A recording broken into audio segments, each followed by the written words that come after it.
देखिए, लोग तो कुछ भी कहेंगे, लेकिन ये प्रक्रिया है। कर्मकांड भी हमारा एक हमारे वेदों का हिस्सा है। कर्मकांड भी होगा, एक समस्या खत्म होगी, घर में दूसरी समस्या आ जाएगी, रोग आ जाएंगे घर में। और मांस मदिरा जो व्यभिचार हैं उनसे आपको दूर रहना है, किसी भी तरह के नशे से आपको दूर रहना है। वो से पितरों को याद कर लिया, उनके प्रति श्रद्धा रखी, तो वो आपको जीवन में वो दे सकते हैं जिसके लिए आप वर्षों से इंतजार कर रहे हैं।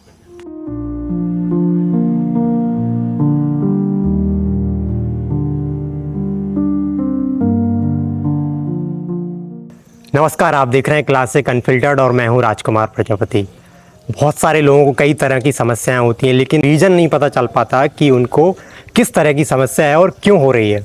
पितृपक्ष के जो 15 दिन हैं वो कई तरह की समस्याओं का समाधान है। हमारे साथ मौजूद है पंडित हितेंद्र शर्मा जी, जो कि एक एस्ट्रोलॉजर हैं, तो उन्हीं से बात करते हैं।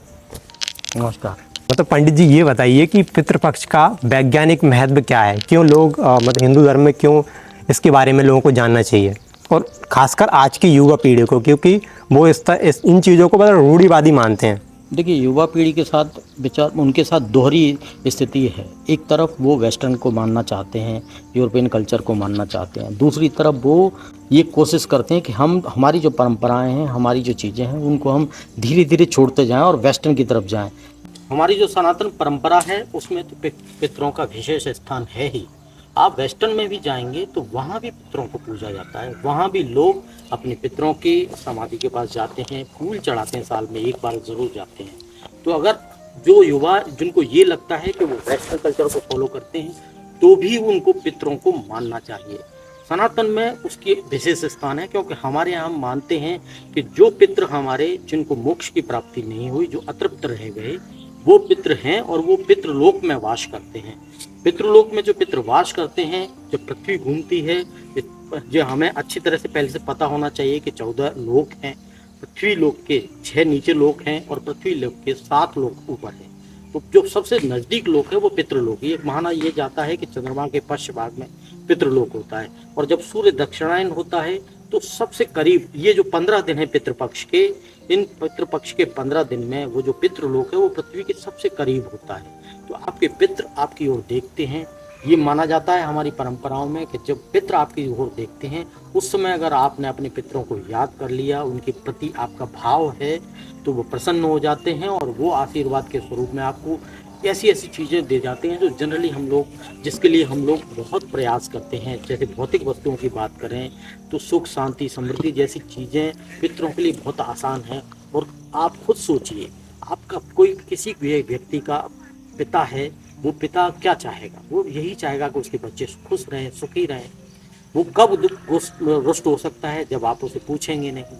अगर आपने साल में सिर्फ ये 15 दिन, पितृपक्ष के 15 दिन अपने पितरों को याद कर लिया, उनके प्रति श्रद्धा रखी, तो वो आपको जीवन में वो दे सकते हैं जिसके लिए आप वर्षों से इंतजार कर रहे हैं। एक क्वेश्चन मेरा ये था कि अगर पितृ नाराज हो जाएं तो पता कैसे चलेगा और इसका समाधान क्या है?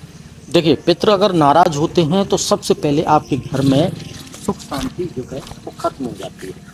कोई न कोई छोटी सी छोटी बात पर परिवार के सदस्यों के बीच में तनाव होगा, उनके बीच में वाद विवाद होगा, एक समस्या खत्म होगी, घर में दूसरी समस्या आ जाएगी, रोग आ जाएंगे घर में। और संतान को लेकर के ऐसा माना जाता है कि पितरों का सीधा संबंध संतान से होता है। तो यदि आपके घर में पितृ दोष है तो या तो बच्चे पैदा नहीं होंगे, अगर बच्चे हैं तो उनके बीच में अनबन हमेशा रहेगी उनके माता पिता के साथ। ये सीधा सीधा पितरों के रुष्ट होने का असर है। और इसको आप सिर्फ पितृपक्ष में इसको जो पितृ हैं उनकी पूजा करके इसको खत्म कर सकते हैं। आप देखेंगे कि आपके घर में एकदम से फिर शांति होगी, लोगों में प्रेम हो गया, विवाद खत्म हो गए, बीमारियां घर से बाहर चली जाती हैं अगर पितृ प्रसन्न हो गया। पंडित जी, एक और क्वेश्चन, बड़ा सा नॉर्मल सी चीज़ है कि मतलब जो 15 दिन होते हैं पितृपक्ष के, उन चीज़ों में हमें क्या नहीं करना चाहिए और क्या करना चाहिए? कि बहुत सारे क्या होता है, कुछ मतलब जिनको पता नहीं होता वो गलत चीज़ें भी कर लेते हैं। तो मतलब ऐसी क्या चीज़ें जो करने चाहिए और कुछ चीज़ें ऐसी हैं जो नहीं करना चाहिए पितृपक्ष में? देखिए, सबसे पहले हम ये समझते हैं कि पितृपक्ष में आपको क्या नहीं करना चाहिए। पितृपक्ष में सात्विक, ये जो 15 दिन है इनमें आपको सात्विक भोजन करना चाहिए। आपका आचार विचार सब सात्विक होना चाहिए, क्योंकि ये जो 15 दिन है ये कहीं ना कहीं आप ये मान लीजिए कि आप अपने पितरों की प्रसन्नता के लिए कर रहे हैं। और हमारे यहाँ, चाहे हमारे वेदों में, पुराणों में, इसको सबसे पहले पहले जो है सबसे पहली प्रमुखता से माना जाता है कि अगर आप सात्विक रहते हैं, आपका आहार विहार सात्विक होता है, तो आपका मन सात्विक होता है, और जब आपका मन सात्विक होता है तो आपकी की हुई जो प्रार्थनाएं हैं वो जल्दी सुनी जाती हैं और पितरों तक वो प्रार्थनाएं पहुंचती हैं, भगवान तक वो प्रार्थनाएं पहुंचती हैं। तो सात्विक आपको रहना है, मांस मदिरा जो व्यभिचार हैं उनसे आपको दूर रहना है, किसी भी तरह के नशे से आपको दूर रहना है। कोशिश ये करनी है कि रोज़ नहाना है, रोज़ नहाने के बाद अगर आपको कोई प्रक्रिया नहीं आती, कोई कर्म कांड नहीं आता, कोई दिक्कत नहीं है, ज़रूरी नहीं है कि आपको कर्म कांड आए, प्रतिक्रिया सारी की सारी क्रियाएँ आए, आप सिर्फ दक्षिण की ओर मुँह करके पितरों को याद करके अगर उन्हें सिर्फ प्रणाम भी कर लेंगे तो भी पितृ प्रसन्न हो जाएंगे, क्योंकि वो हमारे ही माता पिता हैं, वो कोई और नहीं है। क्यों? माता पिता सबसे जल्दी सिर्फ इतने से प्रसन्न हो जाते हैं कि उनके बच्चे उनको सिर्फ प्रणाम कर लें, उनकी ओर मुख करके। तो दक्षिण दिशा, चूँकि वास्तु में भी देखेंगे तो दक्षिण की जो दिशा है वो पितरों की दिशा है, और ये जो इस समय जो पितृपक्ष है उस पक्ष में भी अगर आप दक्षिणी दिशा की ओर, तर्पण भी उसी दिशा में किए जाते हैं, और उसकी ओर अगर मुख करके सिर्फ एक जल दे दें, नहीं दे पाए तो सिर्फ हाथ जोड़ के आप उनसे प्रार्थना कर लें कि हमारी समस्याओं को दूर करें, आप प्रसन्न हो, तो भी पितृ प्रसन्न हो जाते हैं। माना ये भी जाता है, हमारे यहाँ इस समय परंपराओं में है कि पितृपक्ष में कुछ खरीदा नहीं जा सकता है। हालांकि ऐसा कोई प्रमाण नहीं है कि कुछ नहीं खरीदना या खरीदना है, लेकिन कोशिश यही करनी चाहिए कि ये जो 15 दिन हैं, ये 15 दिन आप भौतिक चीज़ों की अपेक्षा थोड़ा सा आध्यात्मिक हो जाए। ये कहा जाता है कि कड़वे दिनों में गाड़ियाँ लोग नहीं खरीदते, घर लोग नहीं खरीदते। ये सत्य है कि घरों का कोई मुहूर्त नहीं होता, गृह प्रवेश का कोई मुहूर्त इन 15 दिनों में नहीं होता, खरीदी के मुहूर्त नहीं होते। लेकिन अगर ज़रूरी है, अगर मजबूर है तो आप क्षमा मांगिए, आप उन पितरों को प्रणाम करके बोलिए, ईश्वर को याद करिए, और फिर आप ले सकते हैं।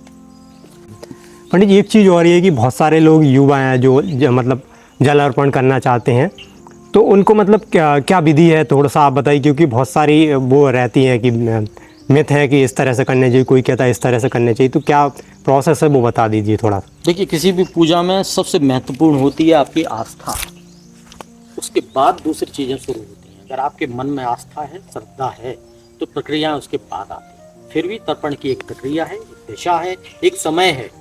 तर्पण का एक जो समय है वो मध्याह्न का समय है, जब सूर्य दिन में लगभग 12 बजे के आसपास जब सूर्य दक्षिणायन की ओर दिखता है, उस समय तर्पण किया जाता है। उसके लिए आपको कुशा की आवश्यकता होती है, डाव जैसे बोलते हैं। उसके लिए आपको दूध की आवश्यकता है, आपको तिल की आवश्यकता है, और जो पिंड बनाने के लिए कुछ अगर उन चीज़ों की ज़रूरत है, तो क्योंकि तर्पण के बाद पिंड भी होता है, हवन भी होता है, और बहुत सारी प्रक्रिया है।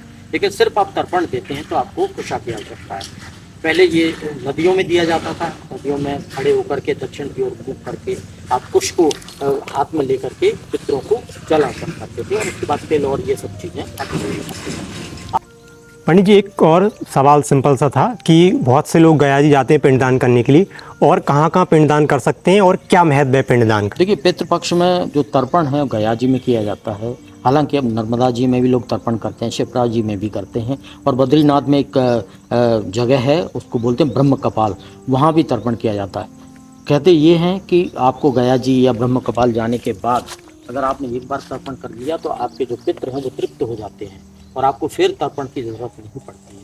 लेकिन मुझे लगता है कि आप चाहे गया जी जाइए, आप पितरों के लिए करिए, अपने पितरों को लेके जाइए, उन्हें आमंत्रित करके ले जाइए, और उनको भी गंगा स्नान कराइए कि माँ गंगा की कृपा से भागीरथ के सारे पूर्वज तर गए थे, आपके भी पूर्वज तर जाएंगे। लेकिन उसके बाद भी आपको हर साल तो भी तर्पण करना चाहिए। ज़रूरी नहीं है कि एक बार हम गया जी तर्पण करके आ गए, वहाँ पिंडदान करके आ गए तो तृप्ति हो गई, क्योंकि हमारे सारे पूर्वज नहीं होंगे पितृ के रूप में।